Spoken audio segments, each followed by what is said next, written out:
Crazy Rocket, now available on PMBet.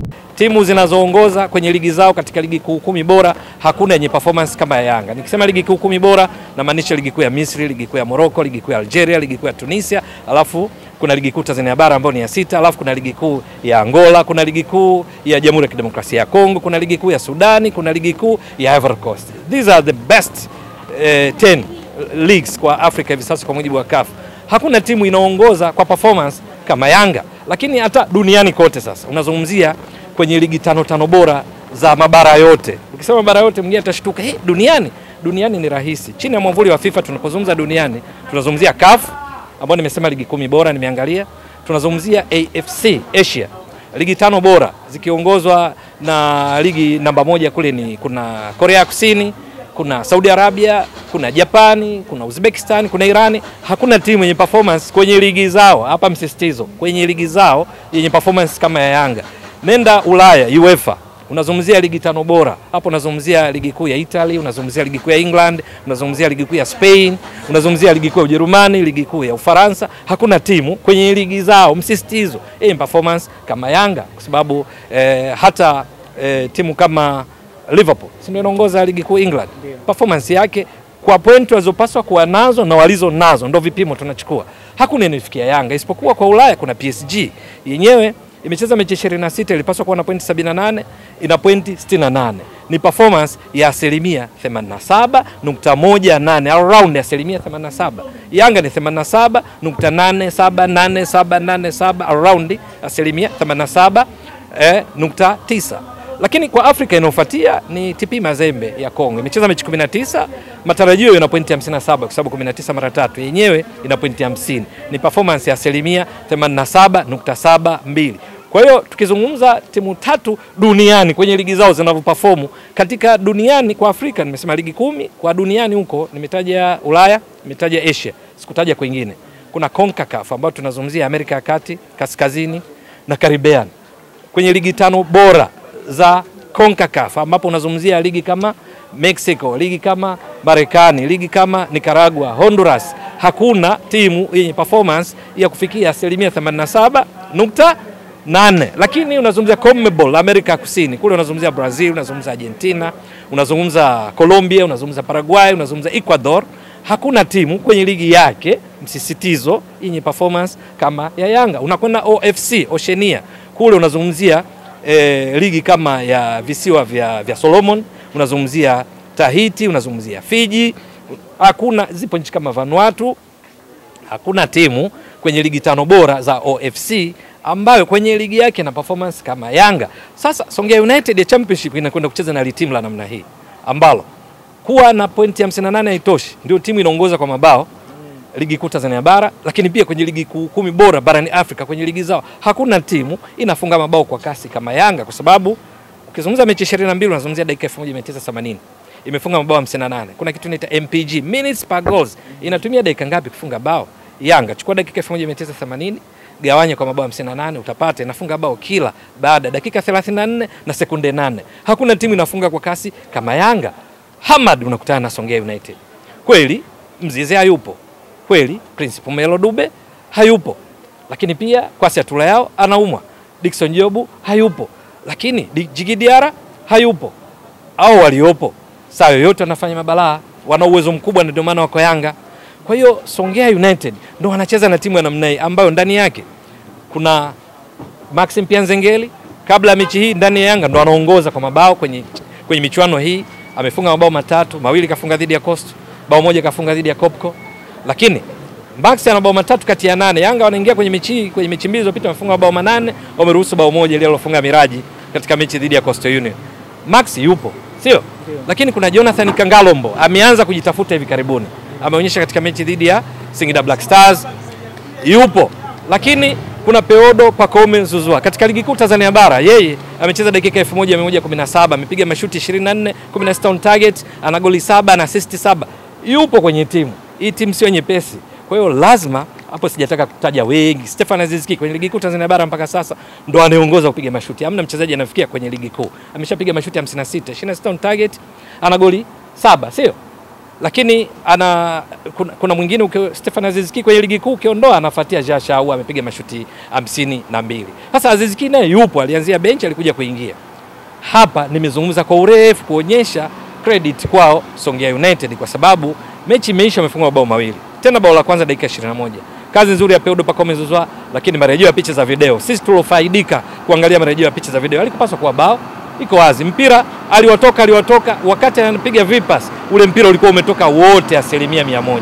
Kwenye kanuni za mpira wa miguu hilo, kama waamuzi kina Changwalo wangeona vizuri, lisingepaswa kuwa bao. Lakini dakika 54 Jonathan Kangalombo akaja kumalizia kwa kufunga bao safi kutokana na kazi nzuri ya Pedro Pacome Zouzoua katika transition, mabadiliko kutoka kuzuia kwenda kushambulia. Pacome alikuwa kwenye kiwango bora sana, akatoa pasi ambayo ilimfanya Jonathan Kangalombo ategeshe tu mguu, tunasema tap in.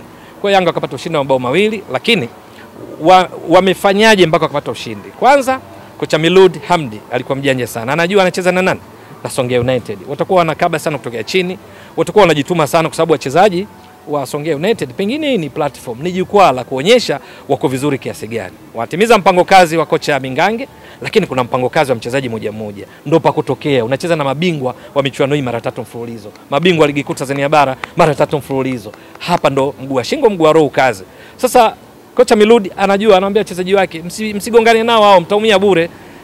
Gusa achia, ndicho alichokuwa anafanya. Muda mwingi wanamiliki mpira kwenye eneo la pili la uwanja, kiasi ya kwamba unajikuta Songea United mpaka wachezaji wao wa safu ya ushambuliaji muda mwingi wanaungana na kiungo chao na walinzi wao katika kuhakikisha lango linakuwa salama. Unamkumbuka kuna mchezaji David Chiwangala, yule mchezaji wa Azam anacheza kwa mkopo Songea United. Yeye ni kiungo ushambuliaji. Muda mwingi alikuwa beki mbili huku. Yupo na kina Godlove Haule katika kuhakikisha wanakuwa salama. Lakini angalia Steven Katanga ni kiungo ushambuliaji kutokea kushoto. Muda mwingi yuko nyuma katika kuhakikisha lango linakuwa salama. Walicheza kwa nidhamu sana, lakini bahati mbaya walikutana na Yanga ambayo ina wachezaji ambao wengine miguu inawawasha, wapate nafasi ya kucheza. Wamepata nafasi ya kucheza, wanamuonyesha kocha. Andamwile alikuwepo, sio? Katika waliocheza leo hii. Baadaye walikuja kuingia kina Farid Musa, Dennis Nkane, Jonas Mkude Nungunungu.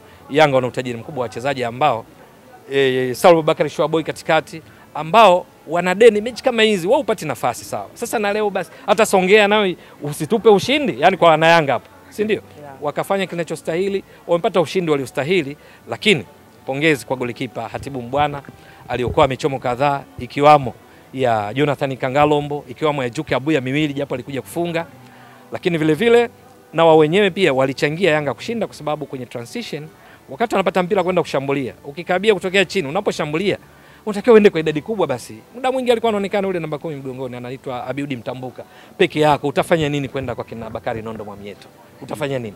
Kwa hiyo hao nao wamechangia. Yanga wamecheza vizuri, Songea United kwa kiwango chao wamecheza vizuri, lakini kwenye transition lazima wabadiliki. Si kwa kiamua kucheza kwa kukabia chini, unaposhambulia kwa kushtukiza basi hakikisha mnaenda kwa idadi ya kutosha, ndipo muweze kuambulia chochote. A good game naweza kusema, mechi ya kuvutia tofauti nilivyotarajiwa. Yanga wameshinda 2-0. Mechi za namna hii mara ya mwisho Yanga kushinda kwa mabao machache namna hii mimi sikumbuki kwa hivi karibuni. Wengi wanaoonea kwa mabao mengi tu. Fountain Gate walifungwa 5 katika ligi nazungumzia. Pamba walishakula 4, Tanzania Prisons 4, KMC 6, KMC 6. Kuna timu nyingine Ken Gold walikula 6. Hasa Songea United timu ya 8 kwenye championship inafungwa 2-0 uwanja wa KMC Complex ambako boli linatembea kwenye uwanja mstahiki Mea Mnyonge Songoro. Mimi nawasifu Songea United japokuwa wamefungwa, na msifu Miludi kwa kujua namna gani unacheza na timu ambayo inacheza kimbinu zaidi kwa kukabia chini na kikosi ambacho kina wachezaji kadhaa kikosi cha kwanza hawamo kikosini. Okay, labda kwa ufupi Yanga wanaelekea Tabora ambako walipoteza mbele ya Tabora mechi iliyopita. Unahisi labda ni mchezo wa namna gani kwa ukiangalia? Unanichomekea tulikubaliana bwana kwamba Tabora mpaka itakapokaribia. Anyway, basi tujibu tu kwa ujumla tu kwamba mechi bado itakuwa ya kuvutia kwenye makaratasi. Labda wachezaji ndio watuangushe sisi tunaofuatilia ligi kuu uwanjani. Nasema ya kuvutia kwa sababu gani? Yanga msimu miongoni mwa timu ambayo imeitibulia Yanga performance yake 100% ikawa 87.87 ni pamoja na Tabora United. Kwenye uwanja wa Chamazi Complex Yanga walimiliki mpira 81%. Yanga walipiga mashuti mengi, lakini mechi nzima wakafa 3-1, wakati Tabora United walipiga mashuti 4 tu kati ya hayo. Amini mashuti 4 ya kulenga shabaha, samahani. Ninaposema mashuti 4 ya kulenga shabaha, halafu wakashinda 3-1. Maana katika 4 walikosa 1, matatu yote kamba. Man of the match kwa siku ile, sijui kama ndo alitangazwa yeye, nimesahau, lakini man of the match kwa mechi ile alibeba ni Ofen Chikola, kama tunakumbuka vizuri. Sasa wanakwenda kukutana na Tabora ambayo tayari ina rekodi ya kuidhuru Yanga Chamazi, ambako Yanga ilikuwa ndio uwanja wake wa nyumbani. Tabora anakutana na Yanga ambayo kwenye ligi kuu Tanzania bara ndio timu inaongoza kwa mashambulizi mengi zaidi, imepiga mashuti 262, mashuti 143 yamelenga lango, wamefunga mabao 58. Goals conversion rate, uwezo wa kubadilisha nafasi kwa mabao ya Yanga ni 22%. Yanga yenye hasira, je, inakwenda kucheza na Tabora United ambayo ishajua jinsi ya kuifunga Yanga, kwamba achana na kupishana nao kuhusu kumiliki mpira, waachie, kwa sababu huwezi kupishana nao. Katikati wanakamata wao, watakuwa na Khalid Aucho Doctor, leo ni miongoni mwa wale ambao hawakuepo. Watakuwa na Mudathi Abbas, watakuwa na Juka Abuya bado yupo, wana Peudo Pacome Zouzoua, wana Stefan Azizki, wana Maxim Pia Zengeli, Prince Pumelo Dube, Clement Mzize Walid ambaye ashapiga mashuti 39, kati ya hayo amefunga mabao Mzize mabao 10, ana assist 3, atakuepo.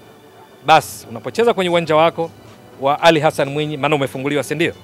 Matarajio ni kwamba wataendeleza kile walichokifanya Chamazi. Walifanyaje Chamazi? Wao waliamua kuwa timu ya pili, lakini wana wachezaji bora kina Nelson Munganga, kina NDB Koko, wakiwa nyuma zaidi washambulie kwa kushtukiza. Bila shaka Meludi atakuja na majawabu ambayo Miguel Gamondi alikosa majawabu dhidi ya Tabora United katika mechi ambayo Yanga miongoni mwa mabao waliofungwa ilikuwa kwenye transition. Wao wametoka kushambulia, wakapata mkwaju wa penalty, Stefan Aziziki akaenda kupiga, kakosa. Ilikuwa imedakwa kama sikusei na Hussein Masalanga ambaye hayupo hivi sasa, sio? Si ndio? Hayupo, yupo Singida Black Stars. Mpira alipoudaka tu kageuzwa ukaenda kwa bao kwa Yanga. Manake Yanga wakishambulia mpaka mabeki wao wakati wanakuwa karibu na kati ya mstari wa uwanja, ambayo inawafanya wakati mwingine wapinzani wawadhuru wanapokuwa na viberenge vya uhakika kama Ofen Chikola, kama Emmanuel Chigozie, yule beki tatu ambaye alishiriki katika ujenzi wa mashambulizi katika siku ile.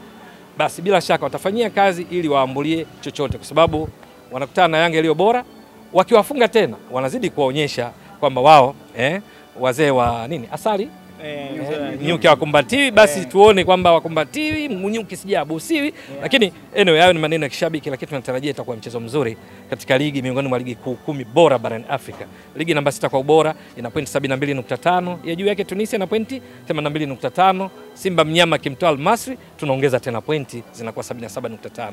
Miongoni mwa mechi za kuvutia inatarajiwa ni pamoja na hii, kwa sababu Tabora United inachukuliwa poa kwenye majina, lakini ukiangalia rasilimali watu walionao, wachezaji walionao, wengi wamesha prove katika maeneo kadhaa kwamba wao ni wachezaji bora, wanaweza kufanya lolote alimradi tu wakiwa wameandaliwa vyema kisaikolojia nje ya uwanja. Tabora United wakiandaliwa vizuri, masuala ya mabonasi manini, support wanaipata kwa mkuu wa mkoa wao, bila shaka tutarajie mechi nzuri.